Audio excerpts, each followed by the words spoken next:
Lady Catherine Ashworth had always been different from other children in the royal court. At 3 years old, she possessed an unusual combination of fearless curiosity and disarming honesty that made even the most seasoned courtiers pause in wonder. Her golden curls bounced as she walked through the marble corridors of Buckingham Palace, her small hand firmly grasped in her grandmother's weathered fingers. The Duchess of Marlborough, Catherine's grandmother, had been summoned to the palace for an urgent meeting with Queen Victoria herself. The year was 1887 and the British Empire was at its peak. The palace buzzed with activity as preparations for the Queen's Golden Jubilee consumed every corner of the royal residence. Servants hurried past carrying elaborate decorations, while government officials whispered about matters of state in hushed tones. Catherine's parents, the Earl and Countess of Ashworth, had been traveling abroad on diplomatic business when the summons arrived. With no other suitable guardian available, the Duchess reluctantly brought her granddaughter along, despite knowing the strict protocols that governed every aspect of life within the palace walls. Children, especially young ones, were rarely seen and never heard in the presence of royalty. The palace's east wing stretched endlessly before them, its walls adorned with portraits of monarchs from centuries past. Crystal chandeliers cast dancing shadows on the polished floors, and the scent of lavender and beeswax filled the air. Catherine's eyes widened as she took in the grandeur surrounding her. She had visited grand estates before, but nothing compared to the sheer magnificence of the royal residence. As they walked, the Duchess whispered urgent instructions to her granddaughter. "You must remain absolutely silent, Catherine. Do not speak unless spoken to directly by Her Majesty. Keep your eyes down and curtsy when I do. Remember, we are guests here, and guests must follow the rules." Catherine nodded solemnly, though her bright blue eyes continued to dart around, absorbing every detail of their surroundings. She noticed how the servants bowed their heads as they passed, how even the adults seemed to shrink in the presence of such overwhelming royal authority. The weight of tradition and ceremony pressed down on everyone except the small girl, who walked with innocent confidence beside her grandmother. They passed through several antechambers, each more ornate than the last. In one room, Catherine glimpsed ladies-in-waiting arranging flowers in elaborate vases. In another, she saw men in military uniforms studying maps spread across a massive oak table. The palace was like a city unto itself, with hundreds of people all working to serve one woman who held the power of an empire in her hands. The Duchess's anxiety was palpable. She had served the crown faithfully for decades, but this particular audience with the Queen concerned a delicate matter involving her late husband's estate. There were questions about certain investments made during his time as the Queen's financial advisor, and the Duchess feared that her family's reputation hung in the balance. As they approached the Queen's private chambers, a footman appeared and gestured for them to wait in a small reception area. The room was decorated in deep burgundy and gold, with uncomfortable-looking chairs arranged precisely around the perimeter. Catherine was lifted onto one of these chairs, her legs dangling several inches from the floor. The wait stretched on for what felt like hours. Catherine's restless energy, normally expended through running and playing in her grandmother's gardens, had nowhere to go. She swung her legs back and forth, the rhythm becoming a sort of meditation that helped her cope with the enforced stillness. Her grandmother shot her warning glances whenever the motion became too pronounced. Through the tall windows, Catherine could see the palace gardens where peacocks strutted across manicured lawns. She longed to run outside and chase the colorful birds, to feel grass beneath her feet instead of cold marble. The indoor world of the palace felt suffocating despite its beauty. Finally, a door opened and a stern-faced chamberlain emerged. He announced that Her Majesty would see the Duchess of Marlborough, but he made no mention of the child. The Duchess looked around frantically, realizing she had no option but to bring Catherine along or leave her unattended in the reception area. "She comes with me," the Duchess declared quietly, knowing that abandoning a 3-year-old in the palace corridors would be equally inappropriate. The chamberlain's eyebrows rose slightly, but he nodded curtly and led them through another set of doors. They entered a corridor lined with tall windows on one side and portraits of royal ancestors on the other. The afternoon sun streamed through the glass, creating patterns of light and shadow on the floor that seemed to dance as they walked. Catherine was mesmerized by these shifting patterns. She had always been drawn to light and shadow, often spending hours in her grandmother's garden watching how the sun moved through the trees. Here the effect was even more magical, as if the palace itself was putting on a show just for her. As they neared the throne room, the Duchess felt her heart racing. She had met Queen Victoria many times before, but never under such potentially compromising circumstances. The Queen was known for her sharp intelligence and even sharper tongue when displeased. The smallest breach of protocol could have devastating consequences for her family's standing. Catherine, however, seemed completely unaware of the gravity of the situation. She walked with the easy confidence of a child who had never encountered a situation she couldn't handle with honesty and charm. Her small hand remained securely in her grandmother's grasp, but her eyes continued to explore every detail of their magnificent surroundings. The massive doors to the throne room loomed ahead, guarded by two imposing figures in the traditional red uniforms of the Queen's Guard. These men stood motionless as statues, their expressions hidden beneath their distinctive bearskin hats. They had been trained from childhood to maintain perfect composure regardless of circumstances, to be living symbols of British military might and royal authority. Little did anyone know that within minutes, this carefully maintained order would be completely disrupted by the innocent words of a 3-year-old girl who saw the world not as it was supposed to be, but as it actually was. The throne room doors opened with a resonant creak that seemed to echo through the centuries. Catherine's small hand tightened around her grandmother's fingers as they stepped into the most sacred space of the British monarchy. The room was vast beyond imagination, its vaulted ceiling disappearing into shadows high above. Massive columns supported the weight of history itself, while tapestries depicting great battles and royal ceremonies covered the walls. At the far end of the room, upon a raised dais, sat Queen Victoria herself. Even from a distance, her presence dominated the space completely. Dressed in black silk mourning clothes that she had worn faithfully since Prince Albert's death 26 years earlier, she appeared both formidable and somehow diminished by grief. Her stern expression had become legendary throughout the empire, and grown men had been known to tremble in her presence. The Duchess began the long walk toward the throne, her heels clicking against the polished marble floor. Each step echoed in the silence, creating a rhythm that seemed to match Catherine's heartbeat. The little girl had never seen anything so magnificent or so intimidating. Golden chandeliers hung like frozen fireworks above their heads, and the afternoon light streaming through stained glass windows painted rainbow patterns across the floor. Catherine noticed everything.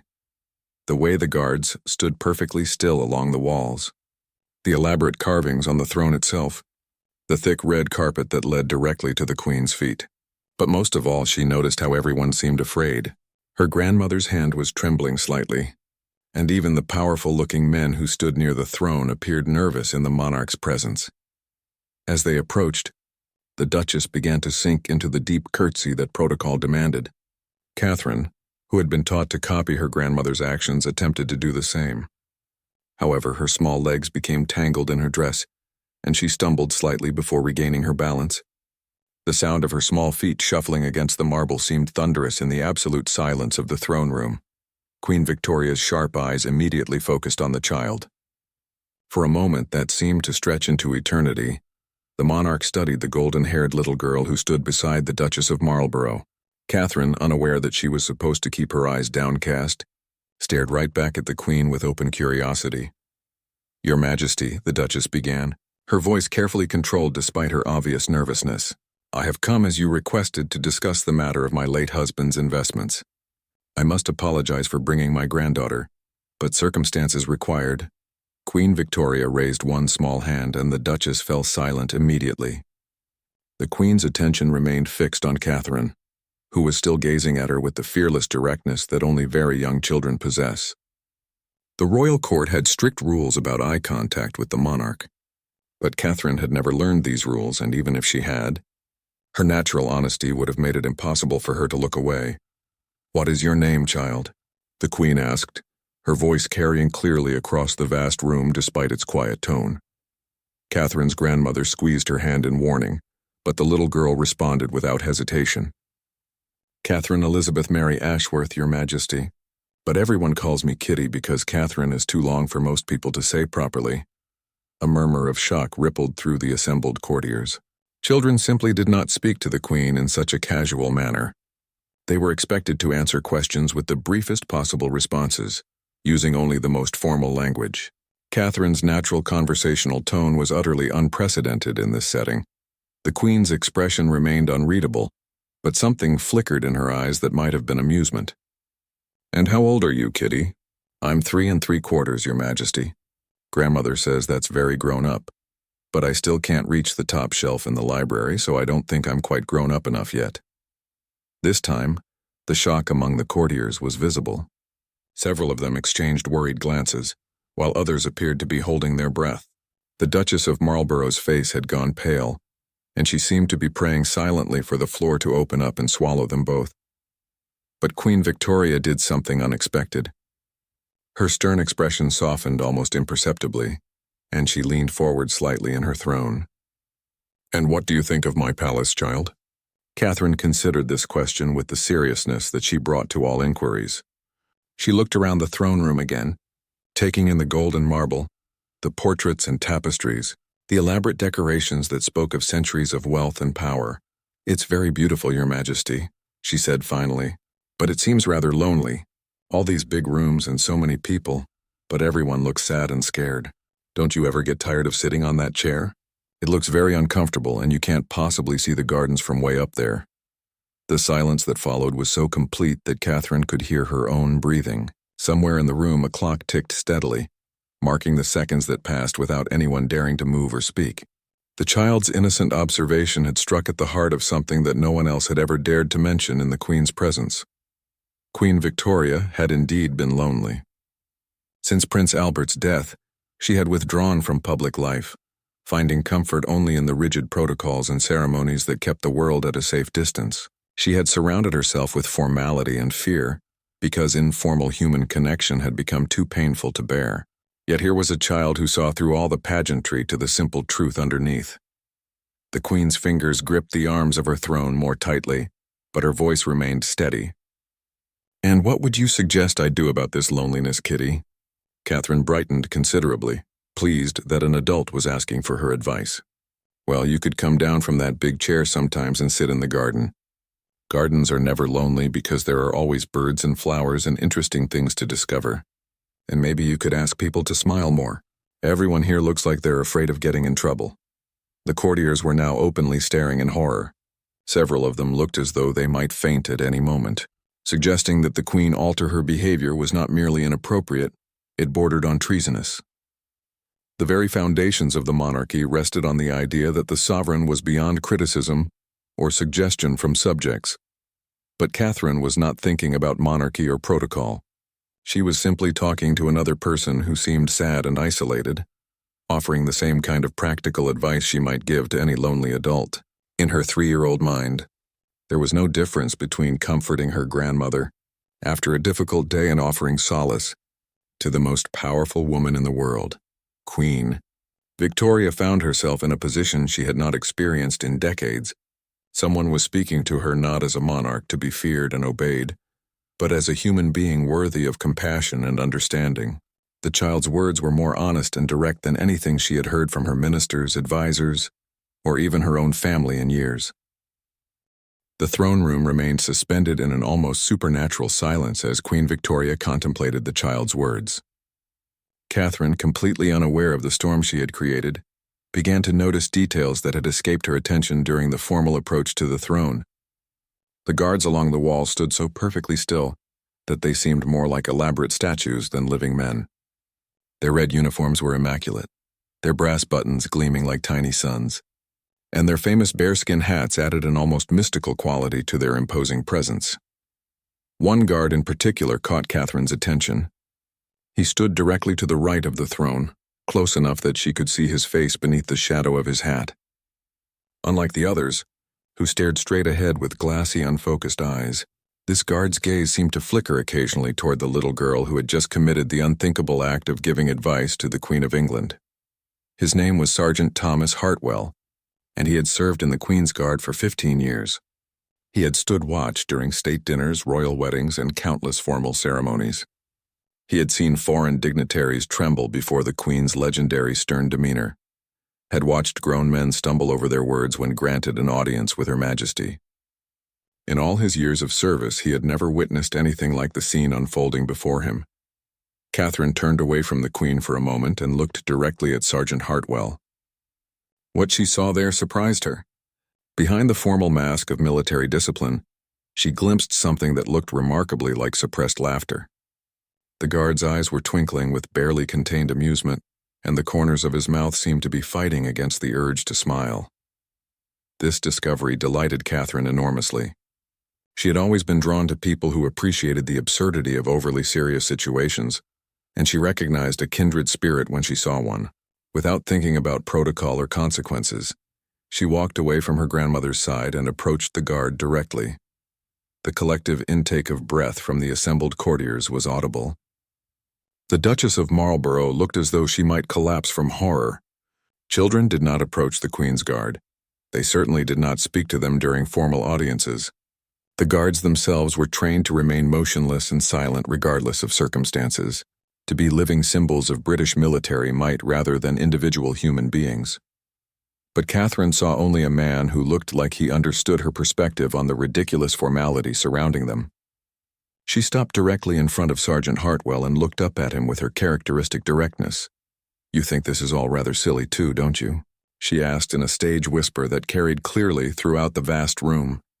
Sergeant Hartwell's training warred with his human instincts.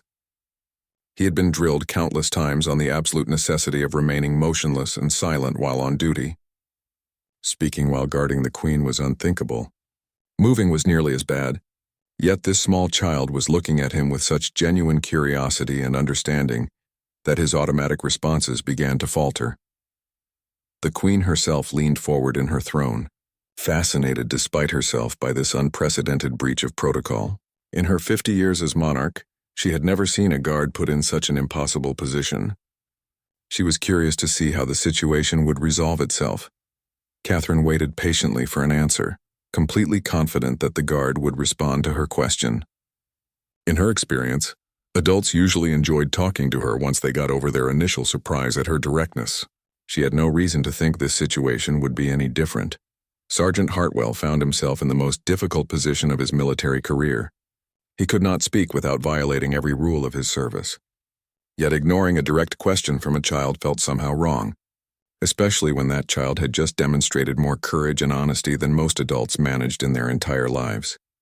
The tension in the room was unbearable. The courtiers waited to see if the guard would break. The Queen watched with unprecedented interest, and the Duchess of Marlborough prayed for divine intervention to end this nightmare. Finally, Sergeant Hartwell made a decision that would change his life forever. He looked down at Catherine and, in the faintest possible whisper, replied, "Perhaps a little bit, miss." The admission was barely audible, but in the profound silence of the throne room, everyone heard it clearly. The consequences were immediate and devastating. Several courtiers gasped audibly. The Duchess of Marlborough swayed on her feet. The other guards remained frozen in position, but their shock was palpable. Catherine, however, was delighted by this confirmation of her suspicions. She clapped her small hands together in pleasure, the sound echoing like gunshots in the tense atmosphere. "I knew it," she exclaimed with obvious satisfaction. "You have kind eyes just like my grandfather did. He used to say that people who take themselves too seriously forget how to be happy." This observation struck Queen Victoria like a physical blow. Prince Albert had said something remarkably similar during their courtship, suggesting that the rigid formality of court life sometimes prevented genuine human connection.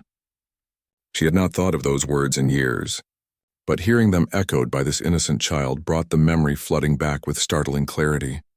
Sergeant Hartwell, having already crossed the line of acceptable behavior, found himself unable to retreat to his former silence.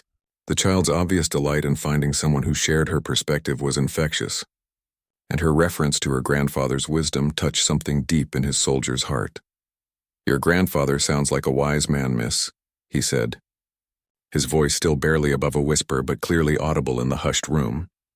The guards flanking Sergeant Hartwell remained frozen in their positions, but their rigid postures somehow conveyed their utter disbelief at what they were witnessing.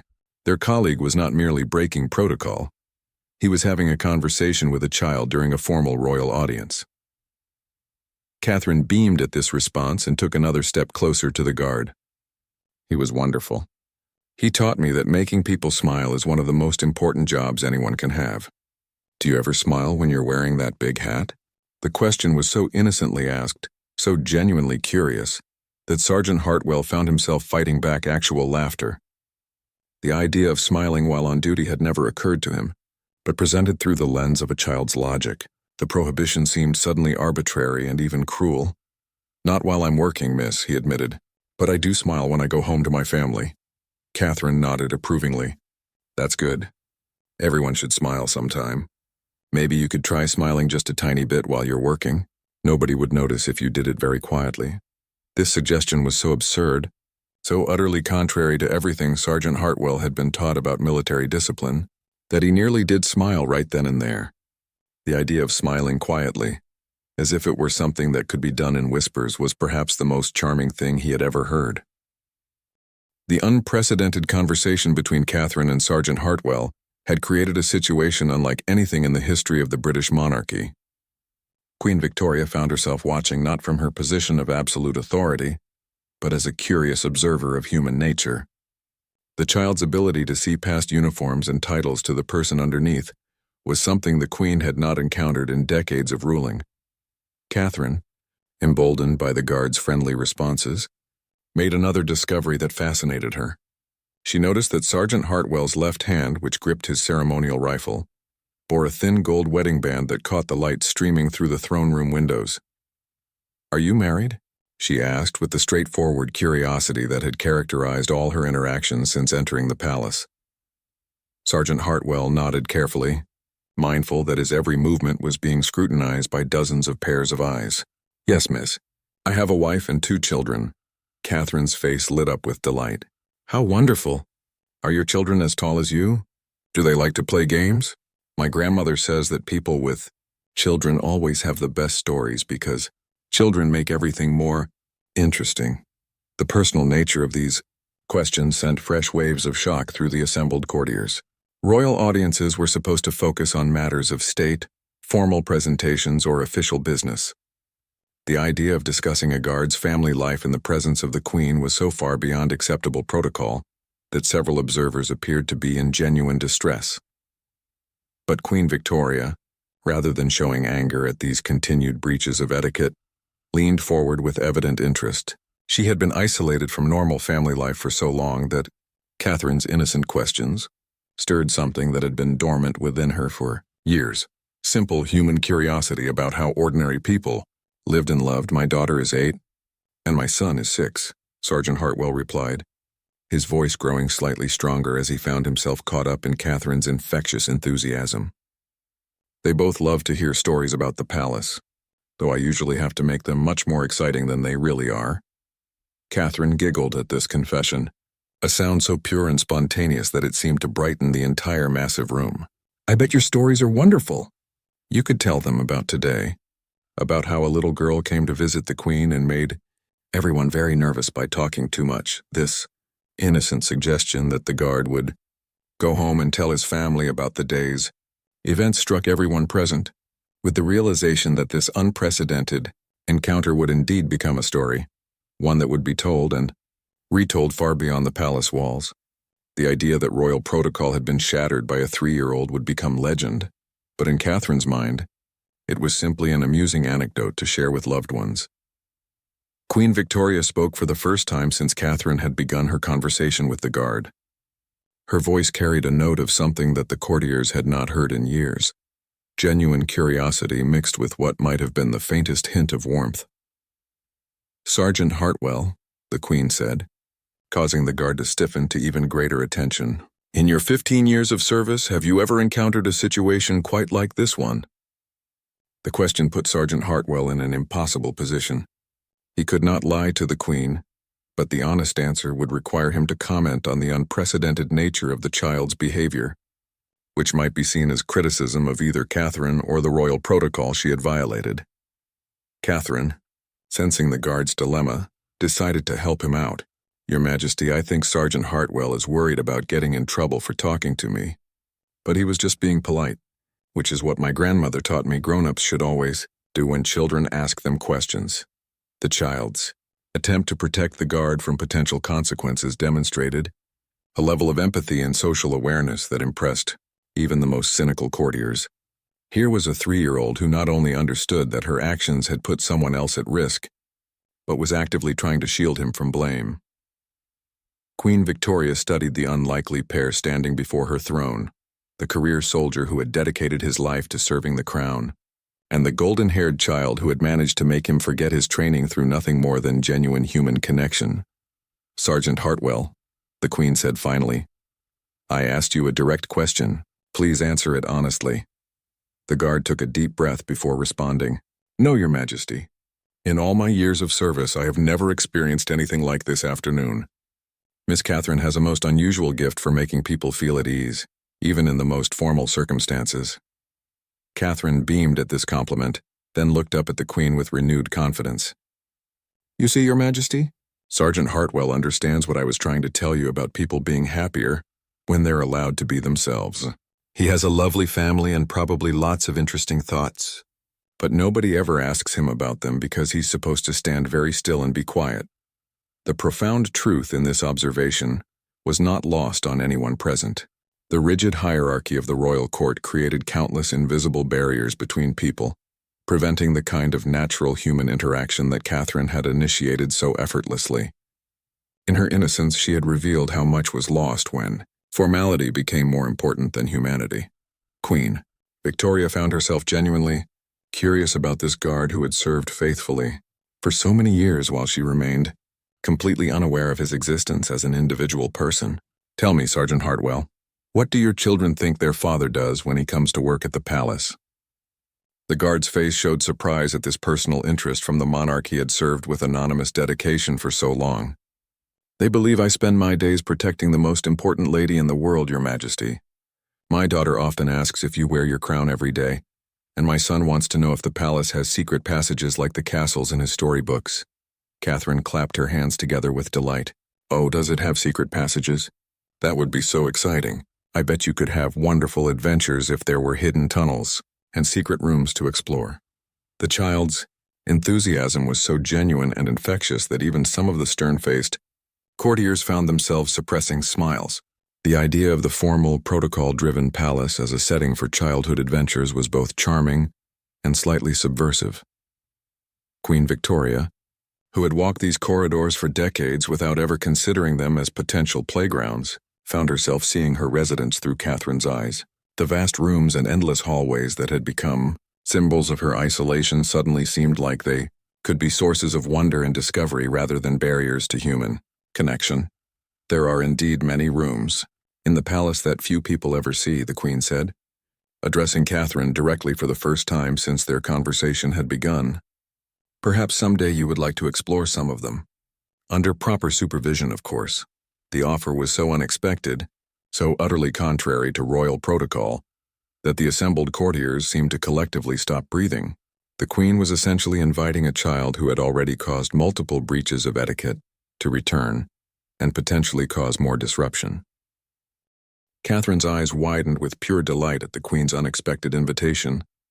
The prospect of exploring the palace's hidden spaces filled her with such excitement that she practically bounced on her toes.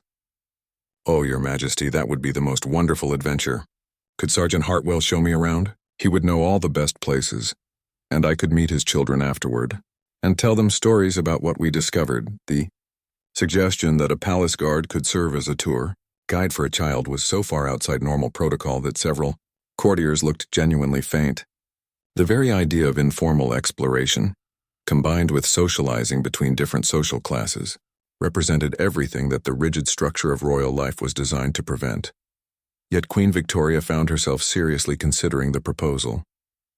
The child's natural assumption that people from different backgrounds could simply enjoy each other's company was refreshing in its simplicity. When had palace life become so complicated that friendship across social boundaries seemed revolutionary? "Perhaps that could be arranged," the Queen said slowly, her words causing a visible stir among the assembled nobles and officials. "But first, I believe your grandmother came here on business that we have not yet addressed." The Duchess of Marlborough, who had been standing in mortified silence throughout the entire exchange, suddenly remembered why they had come to the palace in the first place. The financial irregularities surrounding her late husband's estate seemed almost trivial compared to the constitutional crisis her granddaughter had created. But duty required her to present her case. "Your Majesty," she began, her voice carefully controlled despite her obvious nervousness. "There have been questions raised about certain investments my husband made on behalf of the Crown. I have brought all the relevant documents to demonstrate that every transaction was properly authorized and conducted with the utmost integrity." Catherine, who had been listening to this exchange with the intense focus she brought to all adult conversations, looked puzzled. "Grandmother, why do you sound so worried? If grandfather did everything correctly, then there's nothing to be frightened about, is there?" The child's logical assessment of the situation was so straightforward that it cut through all the diplomatic complexity surrounding the issue. She had identified the essential truth that her grandmother's anxiety stemmed from fear rather than actual wrongdoing. Queen Victoria studied the Duchess carefully, noting how the older woman's posture had relaxed slightly at her granddaughter's words. "Your granddaughter makes an excellent point. If the investments were properly conducted, then we are simply verifying records rather than investigating misconduct." The Queen's more relaxed tone seemed to ease the tension in the room considerably. What had begun as a potentially damaging inquiry now felt more like a routine administrative review. Catherine's innocent observation had somehow transformed the entire atmosphere of the meeting. "Sergeant Hartwell," the Queen said suddenly, causing the guard to straighten even further to attention. "You have served with distinction for 15 years. In that time, have you observed that simple honesty often resolves complications that seem overwhelming?" The guard, still reeling from being directly addressed by the monarch for the second time in one afternoon, considered his response carefully. "Yes, Your Majesty. In my experience, straightforward truth usually makes difficult situations simpler." Catherine nodded approvingly at this wisdom. "Exactly. That's what I've been trying to tell everyone. If you just say what's really true, then nobody has to worry about remembering complicated stories or being afraid of getting caught in mistakes." The profundity of this 3-year-old philosophy was not lost on the assembled courtiers. The child had articulated a principle that could revolutionize diplomatic relations, legal proceedings, and personal relationships alike. Her innocent certainty that honesty was always the best policy seemed almost radical in the context of royal politics. Queen Victoria found herself thinking about her own long reign and the countless instances where diplomatic complexity had obscured simple truths. How many problems had been made worse by layers of protocol and face-saving measures when direct conversation might have resolved them quickly. "Catherine," the Queen said, using the child's name for the first time, "you have given us much to think about today. Your grandmother's business can be resolved quickly if we follow your advice about straightforward honesty." The Queen turned to her private secretary, who had been recording the proceedings with increasingly bewildered expressions. "Please review the investment documents with the Duchess. If everything is in order, as I suspect it will be, we can conclude this matter today." Catherine clapped her hands together with satisfaction. "See, grandmother, I told you there was nothing to worry about. Important people are just like everyone else. They appreciate it when you tell them the truth and treat them like regular human beings." This observation struck at the heart of Queen Victoria's own experience. For decades, she had been surrounded by people who spoke to her position rather than to her as a person. The child's ability to see past titles and ceremony to the human being underneath was a gift that the Queen had almost forgotten existed. Sergeant Hartwell, who had been watching this extraordinary exchange with growing amazement, found himself moved by the child's natural wisdom. In his years of military service, he had seen how hierarchies could create artificial barriers between people who might otherwise find common ground. "Miss Catherine," he said quietly, "your grandfather must have been very proud of you." Catherine's expression grew thoughtful. "He died before I was old enough to remember him very well. But grandmother tells me stories about how he always tried to make people feel comfortable and welcome. She says I remind her of him sometimes, especially when I ask too many questions."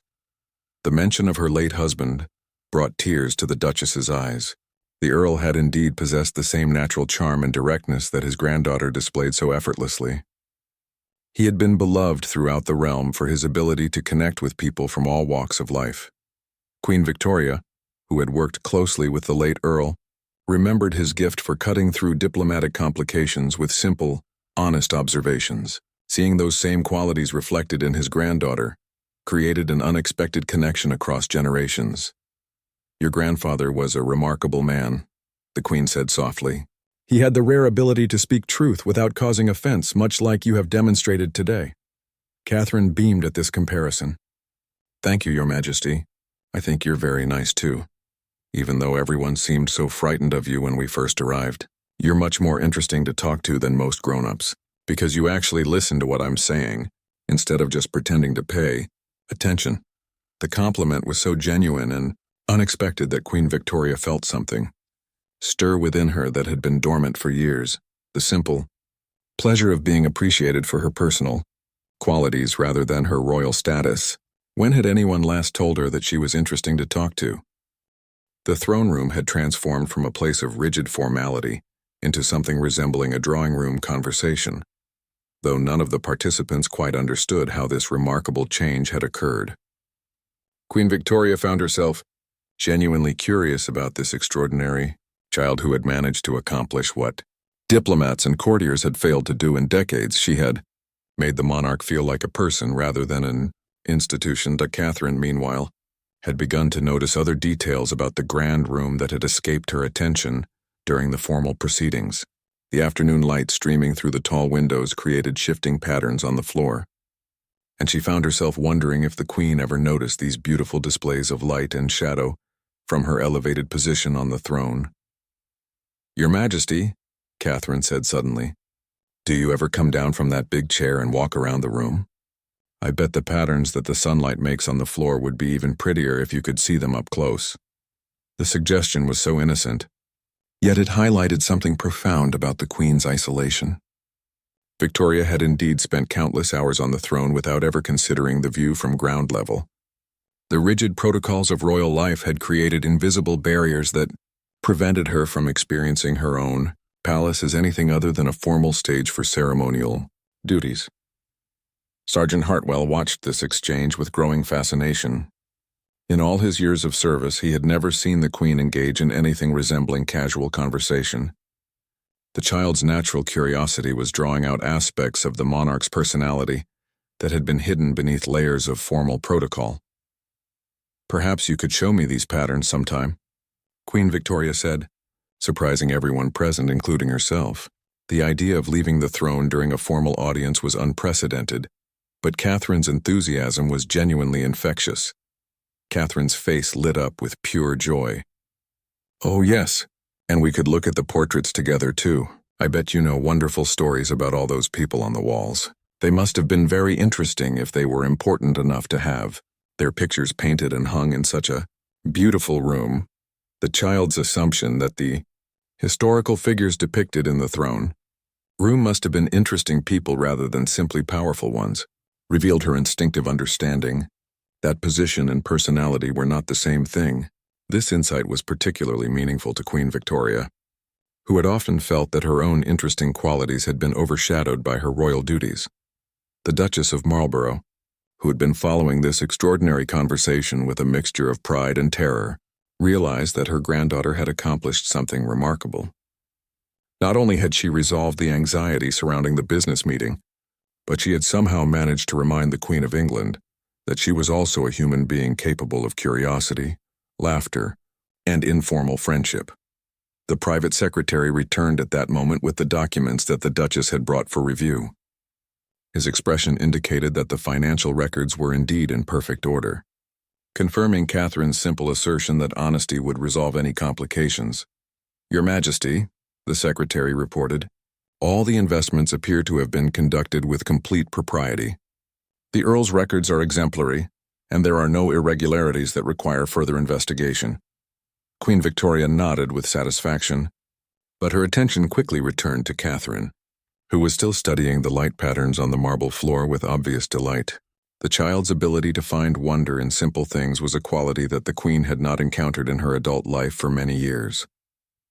Catherine, the Queen said, before you and your grandmother leave today, I would like to ask you something.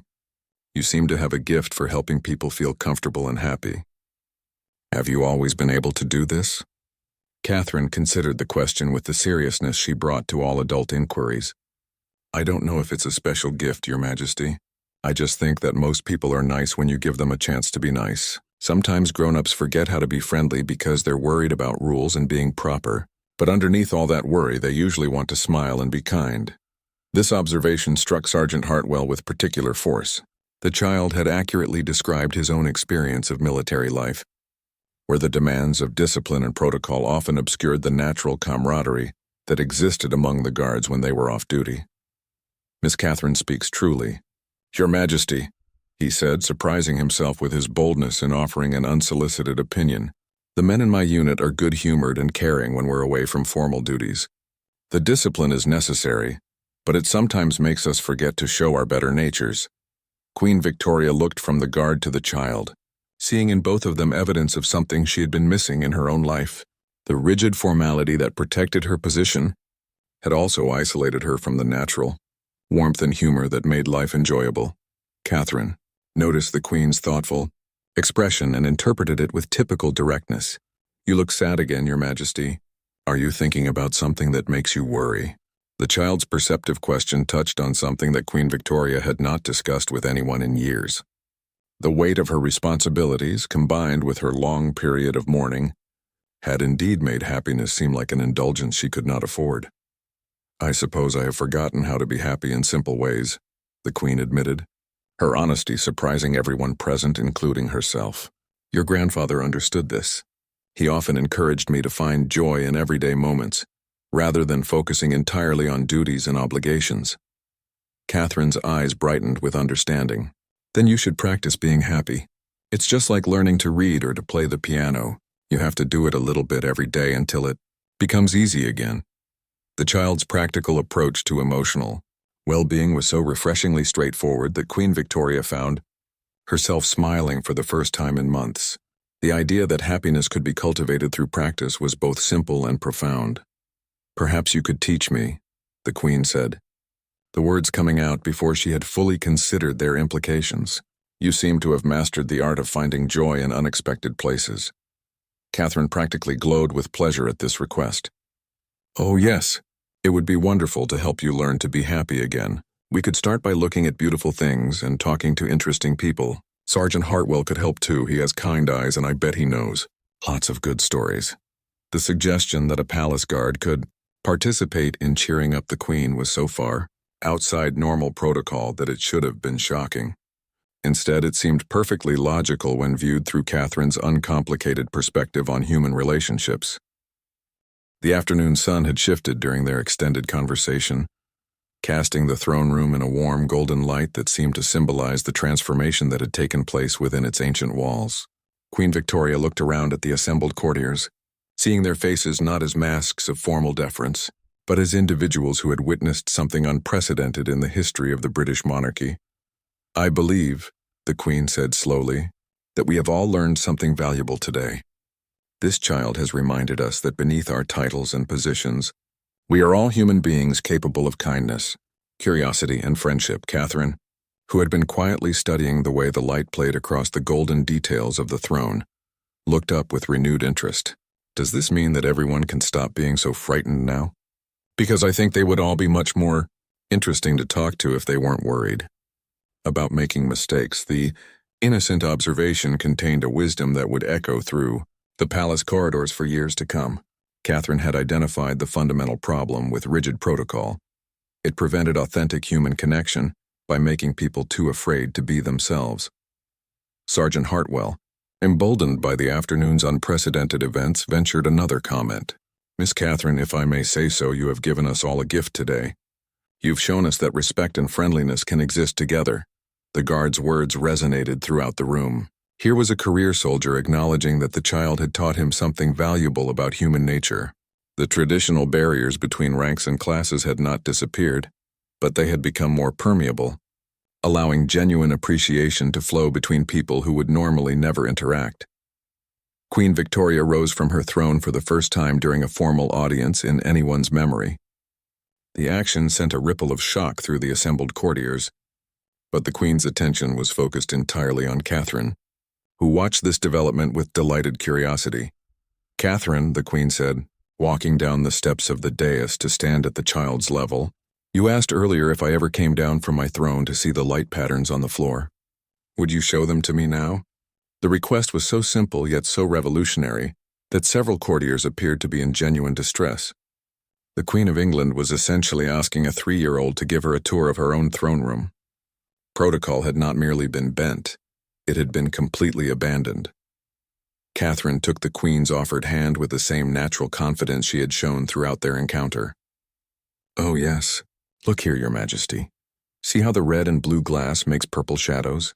And if you stand right here, the light makes a pattern that looks almost like flowers, dancing on the marble, Queen." Victoria allowed herself to be led around the room by a child, who saw beauty where the monarch had seen only formal ceremony for decades. The experience of viewing her own throne room from this new perspective was both humbling and liberating. When had she stopped noticing the way light transformed the space throughout the day? The assembled courtiers watched in amazement as their sovereign crouched down to see the light patterns from Catherine's perspective. The sight of the Queen of England on her knees, examining shadows on the floor with obvious pleasure, would become one of the most talked about moments in palace history. "You're absolutely right," Queen Victoria said, her voice filled with genuine wonder. "These patterns are beautiful. I cannot believe I never noticed them before." Catherine beamed with satisfaction. "That's because you were always sitting up too high to see them properly. Sometimes the most beautiful things are only visible when you get down to the right level." The metaphorical implications of this statement were not lost on anyone present. The child had essentially described the key to effective leadership, being willing to see situations from other people's perspectives rather than remaining elevated above them. Sergeant Hartwell, watching this extraordinary scene unfold, felt something shift in his understanding of duty and service. For 15 years he had protected the Queen by maintaining distance and formality. Yet this child had protected her in a different way, by reminding her of her own humanity. The Duchess of Marlborough, who had entered the palace that morning fearing disgrace and ruin, now watched her granddaughter teaching the Queen of England to play with light and shadow. The transformation was so complete that she could hardly believe it was real. "Your Majesty," Catherine said suddenly, "I have an idea. What if sometimes you invited people to sit on the floor with you, instead of making them stand so far away? Then everyone could see the beautiful patterns together, and nobody would have to be frightened because you'd all be at the same level." The suggestion was so practical, yet so profound that it took Queen Victoria's breath away. The child had proposed nothing less than a complete reimagining of royal audiences, one based on shared experience rather than hierarchical distance. "That," the Queen said slowly, "is perhaps the most intelligent suggestion anyone has made to me in 50 years of ruling." As the afternoon drew toward evening, the unprecedented audience finally began to wind toward its conclusion, but the effects of Catherine's visit would extend far beyond that single day. Queen Victoria would indeed begin inviting selected visitors to join her in less formal settings. Sergeant Hartwell would be promoted and eventually invited to share stories of palace life with the Queen herself. The rigid protocols that had governed court life for centuries would gradually become more flexible, allowing for genuine human connection alongside necessary ceremony. Catherine, completely unaware that she had initiated a quiet revolution in royal behavior, was simply pleased that she had helped some nice people learn to be happier. As she and her grandmother prepared to leave the palace, she turned back to wave at Sergeant Hartwell and the Queen, both of whom had become her friends during one remarkable afternoon. "Thank you for listening to me," Catherine called out as they reached the throne room doors. "I hope you remember to look for beautiful things every day, and I hope you both learn to smile more often." Years later, historians would mark Catherine's visit as a turning point in Queen Victoria's reign, the moment when the grieving monarch began to reconnect with the joy and curiosity that had been buried beneath decades of formal duty. But Catherine herself would always remember it simply as the day she made friends with a lonely lady and a kind soldier, proving once again that the most profound changes often begin with the smallest acts of human kindness and understanding. The 3-year-old girl who broke royal protocol had indeed shocked the entire court, but not in the way anyone expected. Instead of causing scandal and disgrace, she had reminded everyone present that beneath all the ceremony and tradition, the most important thing was simply treating each other with genuine care and respect.